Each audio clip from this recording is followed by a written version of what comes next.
I gotta keep it real, guys. This design for a main female character, I love it. I'm a sucker for it. I love the little demon horns and stuff. It's really nice. And so, the webtoon I'm talking about today is called The Girl Downstairs. You might have heard about this series because apparently it got an anime, as you can clearly see here, an actual full-length anime. It is a series that is completed with, 149 chapters, and for some reason, I never started this series. I had really no idea this series existed. Like I said, somehow it slipped through the radar that this actually got an anime, and I was a little bit shocked to find out about that. Like, when I sat down and started reading this series earlier today, I was just like, wait a minute, this has an anime? Like, what? And how did I not know this? And, I'm probably gonna have to watch the anime, kind of see how the adaptation is, because I legitimately like this webtoon. I love a good romance story, and this romance is just super, super cute. So let's get right into it. Let's talk about what The Girl Downstairs is about, and if it is something that, might interest you. So, here's the thing. It is a romance story that is set in college or university life. It is not a high school, middle school, elementary school romance story. It is legitimately two adults, like literally two adults, learning to love each other. And it is very nice to see, because as someone that, loves a good romance story, I really do enjoy them. I do like it when there is characters that are past the whole middle school, high school drama and get more into university and have to deal with, like, working and just how actual real adulting life is. It's really fascinating to see, like, romance around some of these subjects as well. So, The Girl Downstairs is already in a theme, like a setting that I automatically look for. Like, if it is a setting that is set in a university or a college setting or even after that, I automatically have my interest piqued. It's definitely worthy enough of me to at least read the first few chapters to see if I like it or not.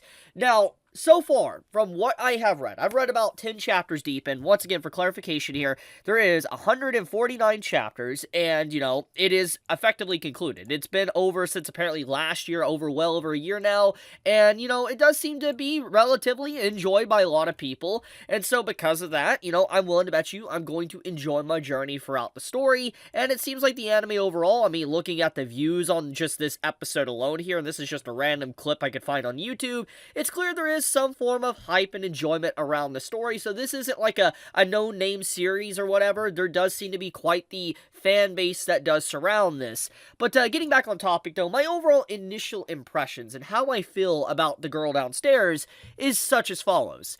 I think that, having our main female character pretty much being an idol, and it, like, from what I've read, we don't really know the full extent of what really happened, or at least I don't yet. She is someone that is disgraced. She was basically kind of like, from my understanding, ran out of the industry because of her attitude, or, whatever action she caused, or whatever, she didn't handle herself accordingly, and basically she had to run off, hide, kind of take a long-term break from being like an idol and in the public image, basically a celebrity, and just remained in this apartment complex by herself. And she has a very isolated and lonely life. Like, the first thing you kind of see in these chapters is that she's a very lonely individual, and this was a very emotional moment. Like, chapter 7 is very emotional, because she kind of slightly opens up to her MC after a night of drinking, and it's pretty cute, but it leads to more questions of, like, what really happened to her? Why is she like she is? It's very clear she has a very lonely, isolated life with no one really in her life whatsoever,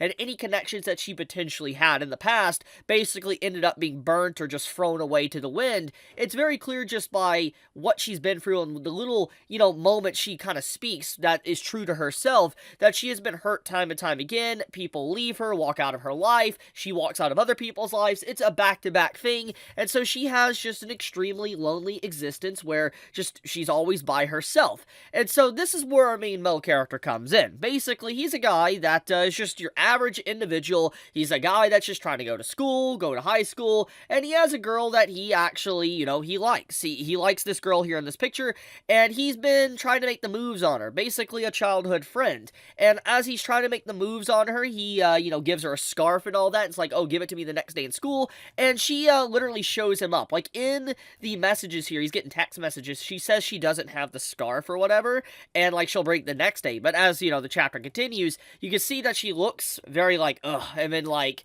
she hasn't. So it's very clear she doesn't want to give it back. Now, this can be a few things. It could be that she's very embarrassed and awkward and doesn't know what to say to obviously someone being romantically interested in her, or she just has no interest in him to begin with. But it's very clear by just the way the interaction from this chapter onward, at least to where I read around chapter 10, that she doesn't really have any romantic feelings for him, which could potentially change. I'll talk about that in a second.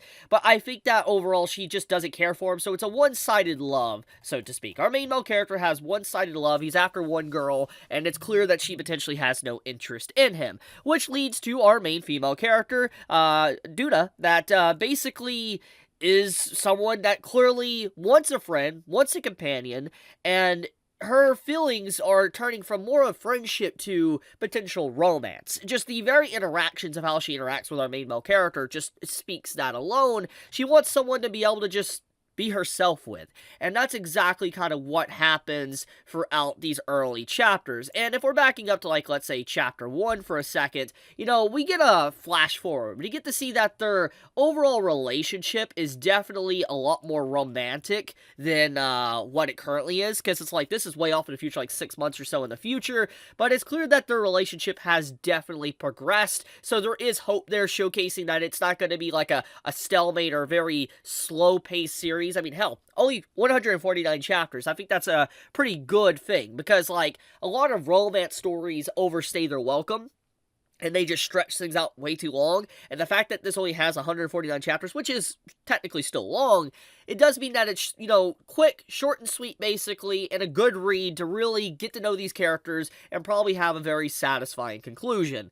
But, anyways, the true point of what I'm getting at is that her feelings for him is obviously growing, and she is having someone to confide in, and I think that's a very beautiful and organic way to meet someone, and I don't know, this series makes me feel very fluffy, happy, and just having these two interacting and all that with the sad and the good moments, I just want to see where their journey goes, and so, I think once I continue watching this, reading this, I'm probably going to start the anime. I want to watch this anime, see how it is, because it looks good. Like, it doesn't look like the best thing I've ever seen, but it looks like something that would definitely entertain me. Apparently, this isn't made by, Japan. This is a Chinese anime, actually. So, it's definitely gonna be different. I'm not used to watching something that's made from China, so it's gonna be probably a very unique art style, technically. The way everything is done, probably animations and stuff, so I am curious on how that's gonna be.